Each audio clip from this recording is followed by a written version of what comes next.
नमस्कार, मैं पुष्पलता। आज मैं आपको बाग पढ़ाने जा रही हूँ। बाग पढ़ने से पहले हम इसकी रचयिता के बारे में थोड़ा सा जान लें। लल देद कश्मीरी भाषा की लोकप्रिय संत कवित्री थी, जिनका जन्म सन 1320 के लगभग कश्मीर में स्थित पामपौर के सिमपुरा गांव में हुआ था। इनके जीवन के बारे में कोई प्रामाणिक जानकारी नहीं मिलती। इनको लल्लेश्वरी, लला, लल योगेश्वरी, ललारिफा आदि नामों से भी जाना जाता है। ललित की काव्य शैली को बाग कहा जाता है। जैसे कबीर के दोहे, मीरा के पद, तुलसी की चौपाई और असखान के सवैये प्रसिद्ध हैं, उसी तरह ललित के बाग, यानी कि ये इनकी रचना शैली है। बाग एक तरह की शैली है, जैसे सवैये, चौपाई, पद, दोहे वगैरह होते हैं, इन्हीं की तरह बाग भी होता है। इन्होंने अपने रचनाओं में धर्म की संकीर्णताओं से उठकर भक्ति के मार्ग पर चलने पर जोर दिया। इन्होंने धार्मिक आडंबरों का विरोध किया तथा प्रेम को सर्वोपरि बताया। कवित्री ने तत्कालीन पंडितोपन वाली भाषा यानी कि संस्कृत तथा दरबारी भाषा फारसी का प्रयोग न करके साधारण जनभाषा का प्रयोग किया।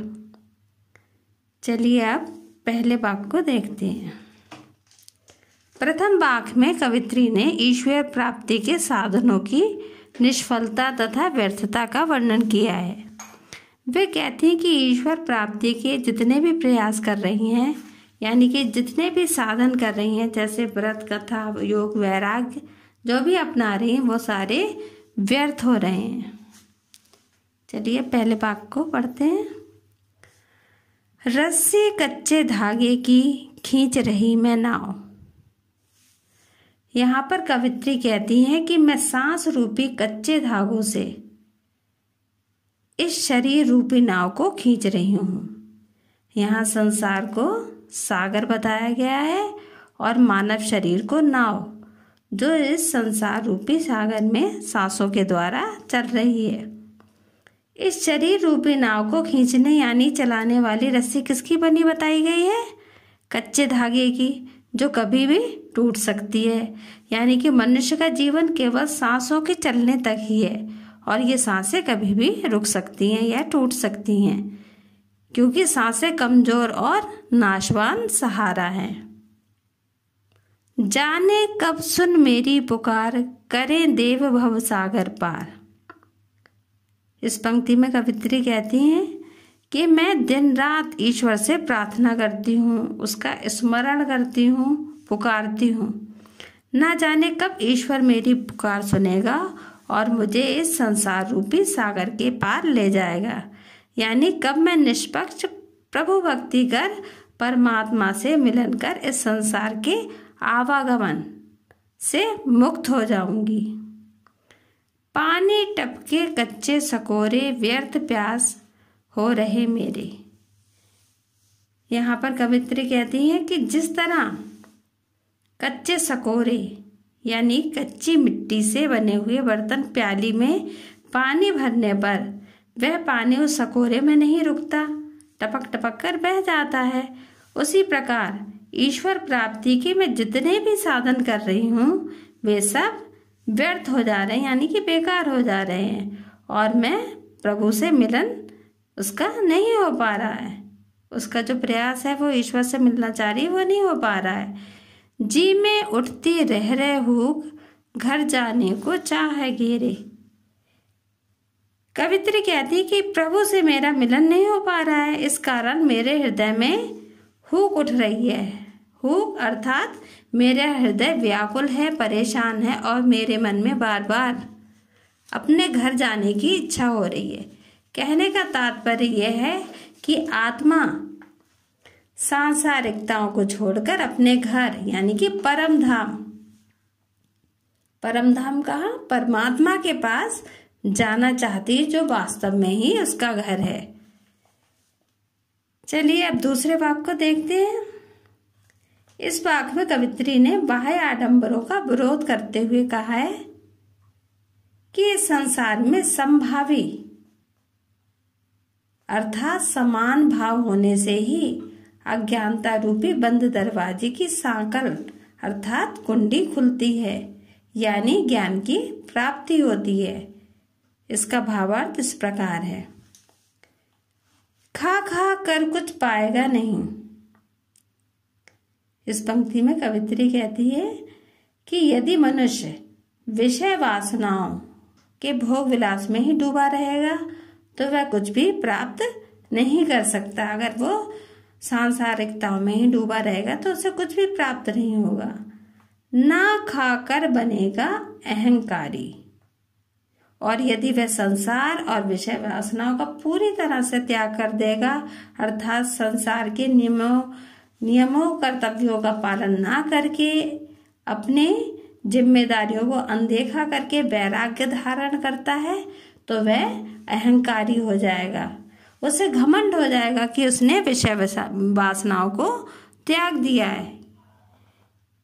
सम खा तभी होगा संभावी।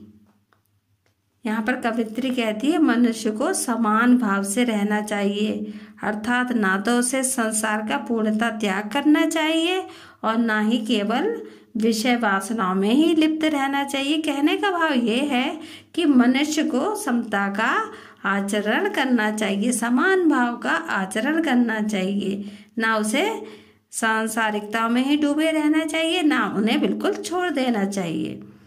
खुलेगी सांकल बंद द्वार की। जब मनुष्य समता का आचरण करेगा तभी उसके लिए सफलता का द्वार खुलेगा।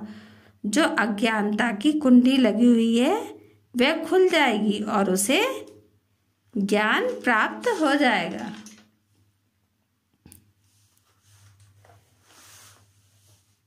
चलिए अब तीसरे वाक्य को देखते हैं। तीसरे वाक्य में कवित्री आत्मालोचना करती है, अपने ही आलोचना करती है, स्वयं को परखती है कि इस संसार में आकर क्या उसने कुछ ऐसा किया है कि जिसे वह प्रभु को भेंट स्वरूप दे सके। यानी कि उसने ऐसा कुछ भी नहीं किया है जो वो अपने प्रभु को दे सके। अब इसकी पहली पंक्ति देखते हैं। आई सीधी राह से गई न सीधी राह। इस पंक्ति में कवित्री कहती हैं कि मैं ईश्वर को प्राप्त करने के लिए इस संसार में सीधे रास्ते से आई, यानी उसने जन्म लिया, किंतु यहाँ आकर वह सांसारिक विषय वासना में उलझ गई और उनमें पड़ के ईश्वर को प्राप्त नहीं कर पाई।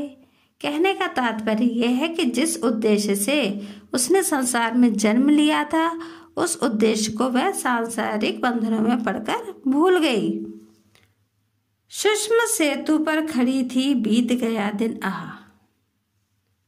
यहाँ पे कवित्री कहती है कि मैं सुषुम्ना नाड़ी के सहारे कुंडली जगाने में लगी रही और उसी में उसका सारा जीवन व्यतीत हो गया।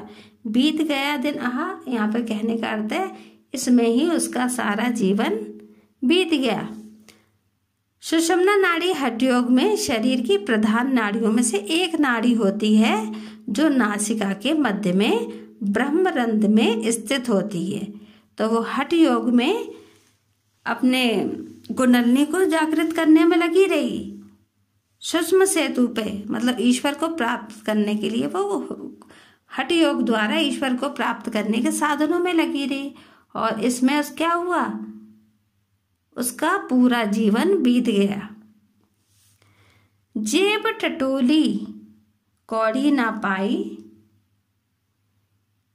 माझी को दूं क्या उतराई। अब वो कहती है कि अब मेरे जीवन का अंतिम समय निकट है और वो अपना मूल्यांकन कर रही है, परख रही है अपने को। तो क्या पाती है कि उसने अपने जीवन में जेब टटोली, उसने अपने आप को परखा तो क्या पाया कि मैंने तो जीवन में कुछ ऐसा किया ही नहीं। उसने अपने जीवन की कमाई पुण्य कार्य क्या किए, कुछ भी नहीं किए।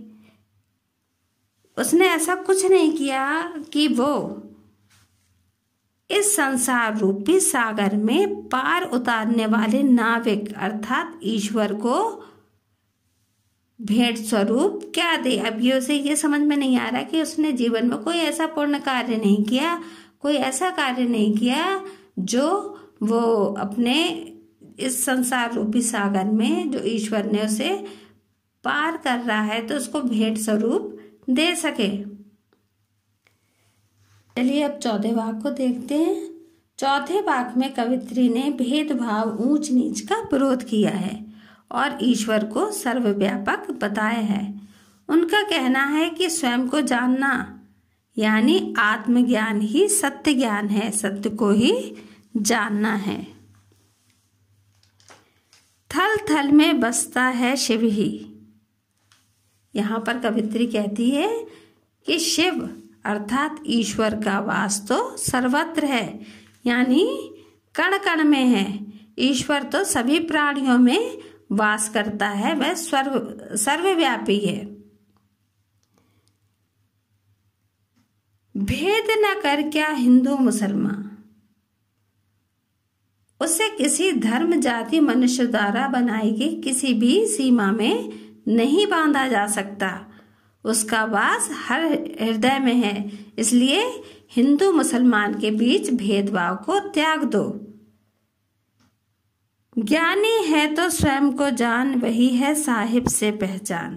कवित्री कहती है कि ईश्वर को जानने से पहले स्वयं को पहचानो। मनुष्य जब स्वयं को जान लेगा तो वही सही अर्थों में ईश्वर को भी प्राप्त कर लेगा। कहने का तात्पर्य यह है कि आत्मज्ञान से ही ईश्वर का ज्ञान संभव है। यह वीडियो यहीं पे समाप्त होती है। धन्यवाद।